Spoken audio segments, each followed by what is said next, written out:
안녕하세요, 여러분. 실리콘밸리 만물 박사입니다. 2026년 3월 23일 월요일 한국 시간. 오늘은 영국 국채 금리 급등, 왜 하필 영국인가라는 주제로 한번 이야기를 해볼까 합니다.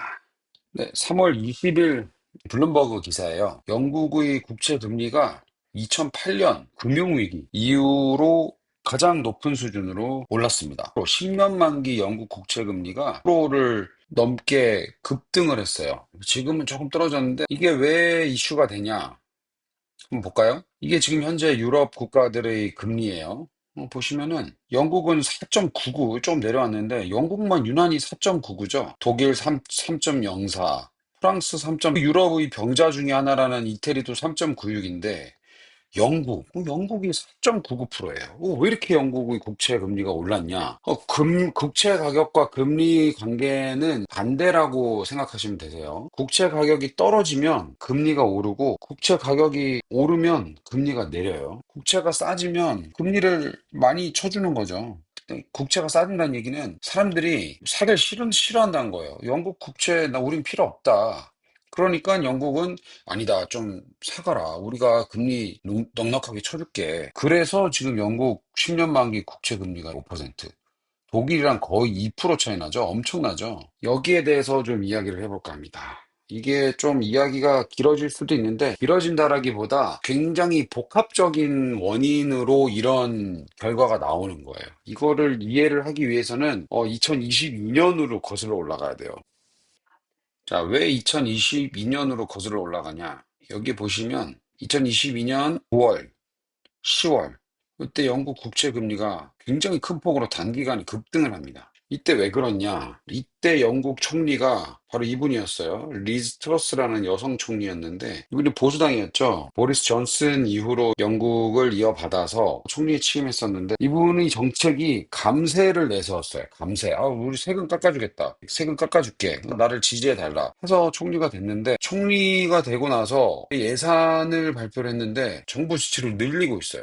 근데 이상하죠. 감세를 한다는 얘기는 정부의 수입이 줄어든다는 얘기인데 지출을 늘린다? 그러면 돈을 빌리겠네? 국채를 발행하겠네? 국채가 흔해지면 사람들이 안 사겠네? 그러니까 금리가 오른 거야. 우리 국채 좀 사가라. 금리를 올린 거예요. 이렇게 되니까 국채의 불안을 진정시키기 위해서 결국은 정부 지출을 줄이겠다 이렇게 했는데 시장이 약간 진정이 되긴 했지만 물러났죠. 거의 2달도 못 있었어요. 9월 6일부터 10월 25일까지만 취임하고 사퇴했어요. 이렇게 되고 후임으로 누가 왔냐? 이분이죠. 수넥. 그래서 조금 진정을 시켰어요. 진정을 시키나 했는데 영국이 문제가 많아요. 영국의 경제 구조가 쉽지가 않습니다. 그거에 대해서는 나중에 이야기를 해드릴 거고 수넥도 결국은 물러났죠. 보수당이에요. 리즈 트러스도 보수당. 수넥도 보수당. 수넥 이후의 총리는 지금 총리죠. 키어 스타머란 총리예요. 수넥 다음에 된 총리가 된 키어 스타머는 노동당이에요. 진보로 넘어갔어요, 정권이. 너무 살기가 힘드니까 인플레이션이 심하고 금리는 너무 많이 오르고 지출이 너무 많은데 먹고 살기는 힘들고 하니까 영국 국민들이 정권을 바꿔버린 거예요. 그래서 진보당이 이제 지금은 집권당이 돼버렸어요. 그래서 키어 스타머죠. 진보 노동당이에요. 노동당인데 쉽지 않죠. 지금 상황 자체가 미국도 힘든데 영국은 당연히 힘들죠. 여기서 문제가 생긴 게 뭐냐면 최근에 약 한 달 전쯤에 스페셜 일렉션이라고 해서 맨체스터 근처에 골톤 앤 덴턴이라는 지역에 있는데 이 지역에서는 노동당의 텃밭이었어요. 지금 뭐 십몇 년간 거의 노동당이 항상 그 국회의원을 배출했던 지역인데 여기서 누가 됐냐면 노동당이 졌어요. 누구한테 졌나? 해나 스펜서라는 사람인데 배관공이에요, 배관공. 플러머예요, 플러머. 그러니까 노동당이 충격에 빠졌죠. 지금 잘 못하고 있다. 지금 노동당도 진보인데 녹색당은 더 진보예요. 더 왼쪽이에요. 이거 지금 정권이 위태로운 거 아니냐. 이 선거로 인해서 노동당 너희 잘 못하고 있네. 우리가 그러면은 노동당 말고 녹색당을 뽑을게 해서 이 해나 스펜서가 당선이 된 거예요. 키어 스타머의 총리도 리더십이 쉽지가 않아요.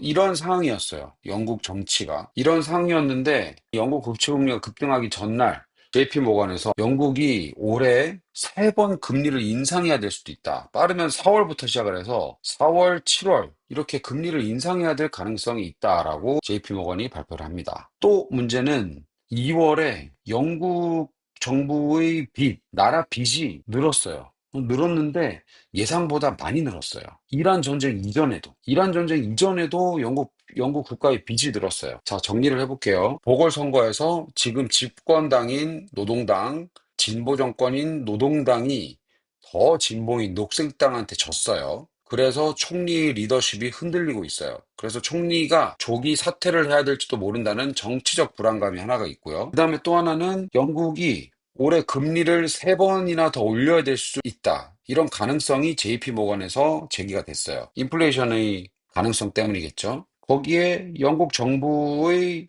부채가 늘고 있어요. 예상보다 빨리. 그런데 지금 스타머 정부에서는 복지를 줄일 수가 없어요. 복지 예산이 좀 늘어나는 방향으로 정부 방향이 어쩔 수가 없거든요. 왜냐면 노동당이기 때문에 진보잖아요. 진보는 결국은 복지를 굉장히 중요하게 생각하는 정치 집단이잖아요. 내가 너희한테 베풀어 줄게. 이렇게 해서 정권을 잡았는데 안 베풀 수는 없잖아. 그러면 당연히 국민들은 얘네가 거짓말했네라고 생각을 하니까. 그렇기 때문에 복지 예산을 줄일 수도 없고 그렇다고 세금을 늘리자니 국민들이 싫어하고 골치가 아픈 거. 결국은 이렇게 예산을 줄일 수가 없으니 계속 정부 빚은 늘어나고 정부 빚은 늘어나는데 이번 이란 전쟁으로 유가가 급등하니까 이 인플레이션 상방 압력이 굉장히 커지고 머리가 복잡해요. 자, 여기서 또 하나. 왜 인플레이션이 오르는 상방 압력이 있는데 왜 유독 영국만 이렇게 높냐 이거죠. 다른 나라도 똑같이 유가가 오르고 천연가스도 오르는데 왜 영국만 이렇게 되냐.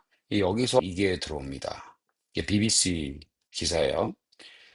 2025년 풍력과 태양열 발전이 사상 최대를 기록합니다. 볼게요. 밑을 쭉 가보면 비율이 나오거든요. 자, 이거 보세요. 2010년에 석탄이죠. 석탄 발전이 25, 거의 30, 40%까지 올랐었는데 석탄 발전은 거의 없어요, 이제. 여기 2010년도에 거의 없었던 솔라가 조금 늘었죠? 근데 여기서부터 꾸준하게 급증하는 부분이 있어요. 바로 풍력 발전입니다. 이때도 어느 정도는 있었지만 지금은 조금 줄었어요. 이게 바로 원자력. 그다음에 지금도 굉장히 큰 폭으로 유지되는 게 한 50% 정도, 지금은 30에서 한 40% 정도 되는데 가스예요. 천연가스. 여기서 좀 감이 오시죠? 이번 이란 전쟁으로 유가도 올랐지만 천연가스 시설이 굉장히 많이 파괴가 됐어요. 이란이 원유 생산 시설도 많이 노렸지만 카타르 이런 데의 LNG 생산 시설을 공격을 해서 천연가스 생산이 많이 줄었죠. 그래서 천연가스 가격이 굉장히 많이 올랐어요. 특히나 유럽에서. 자, 이게 왜 중요하냐? 지금 영국은요. 풍력 발전이 굉장히 많아요. 그다음이 천연가스 발전인데, 자, 풍력 볼게요. 풍력이 왜 중요하냐? 바람이 24시간 내내 일정한 세기로 부나요? 아니죠. 바람이 불었다가 안 불었다가 아예 안 불 때도 있겠죠. 그러면 결국은 풍력 발전기가 돌아야 되는데 안 도는 경우가 생긴단 말이에요. 안 돌 때는 뭘 해야 되냐? 뭘 하겠어요? 가스를 태우는 거예요. 가스 발전을 돌립니다. 영국이. 이 비율이 다른 유럽의 국가보다 현저히 높아요. 현저히. 굉장히 높기 때문에 이 지금 이란 전쟁으로 인한 천연가스비 상승의 피해를 영국이 직격탄을 맞은 거예요. 또 문제는 풍력 발전이란 게 불규칙하잖아요. 바람이 일정한 세기로 계속 부는 게 아니기 때문에 바람이 너무 많이 불어서 일정 용량 이상의 전기를 발전하면 전력 인프라가 많은 발전 용량을 감당을 못해요. 그래서 어떻게 해야 되냐? 역설적이게도 풍력 발전 꺼야 돼요. 터빈을. 그래야 과부하가 안 걸리거든요. 과부하 걸리면 오버로드가 돼가지고 오히려 전력망이 블랙아웃 되는 거예요. 정전이 생겨요.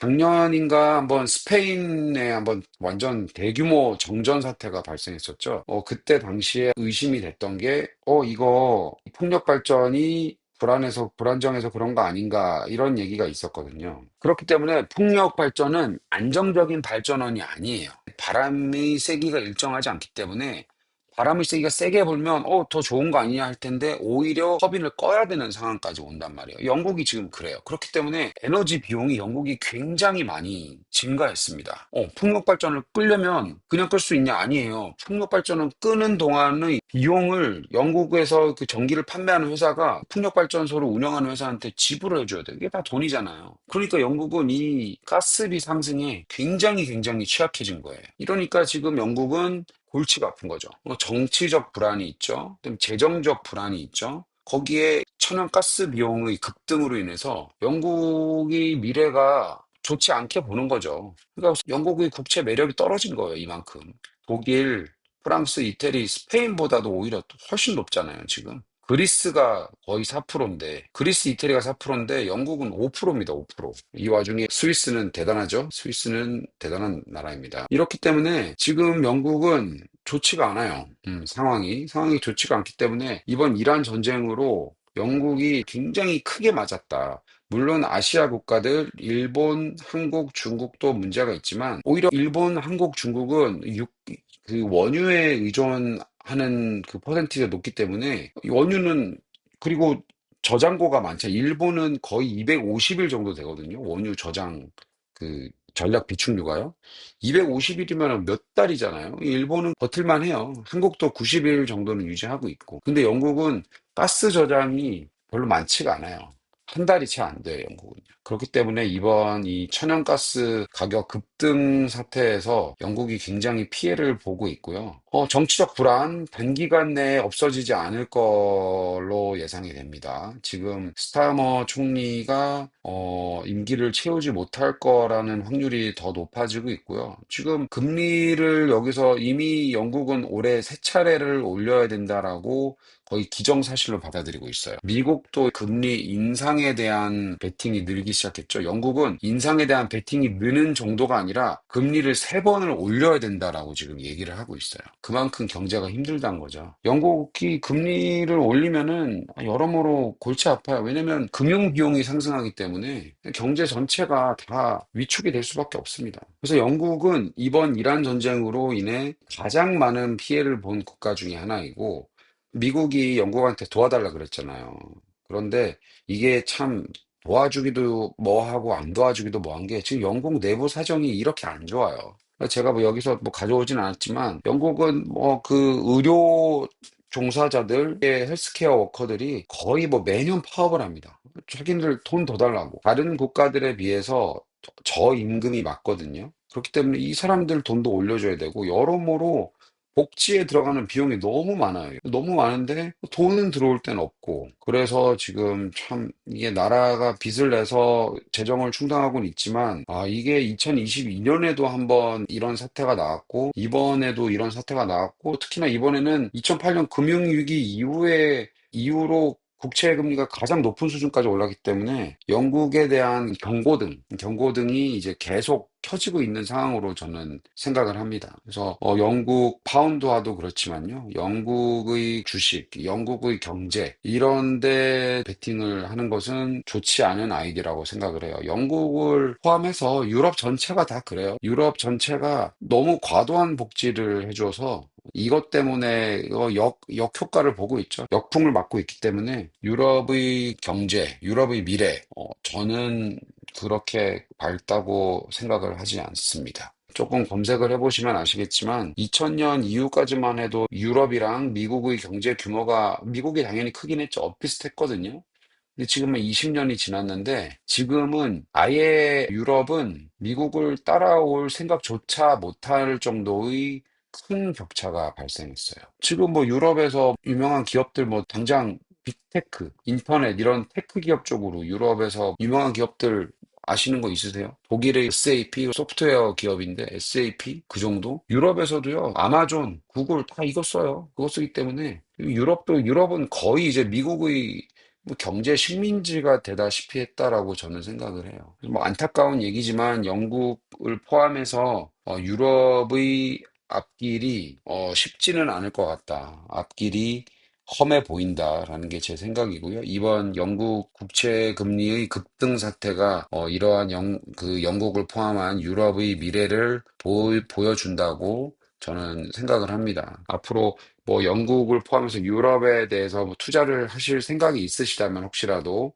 조금 신중을 기해야 된다라고 생각을 하고 물론 개별적으로 좋은 기업들은 꾸준히 나오지만 전체적인 큰 흐름이 영국은 지금 이 사태를 풀 만한 해결책이 마땅히 없어요. 이거를 풀 수가 없습니다. 2022년도에도 그랬고 지금도 이렇게 문제가 되면 앞으로도 또 문제가 된다는 얘기거든요. 구조적으로 금리 인상에 너무 취약하고 국가의 그런 에너지 전력 구조 자체가 너무 기형적으로 신재생 에너지에 몰빵을 하다 보니까 신재생 에너지는 풍력도 마찬가지지만 태양열도 마찬가지예요. 24시간 내내 태양열이 일정하게 공급이 되는 게 아니잖아요. 결국은 태양열이 공급이 안 될 때는 다른 에너지를 돌려야 된단 말이에요. 그런데 이제 가스를 많이 쓰다 보면 언제든지 가스 가격은 이번 이란 전쟁처럼 급등할 수가 있기. 영국은 근본적인 산업 구조를 바꾸지 않는 한 지금과 같은 우려, 이러한 위기는 앞으로도 계속 반복될 거라고 저는 생각을 합니다. 그래서 오늘 영국 경제에 대해서 알아봤고요. 영국의 미래에 대해서 좀 알아봤고,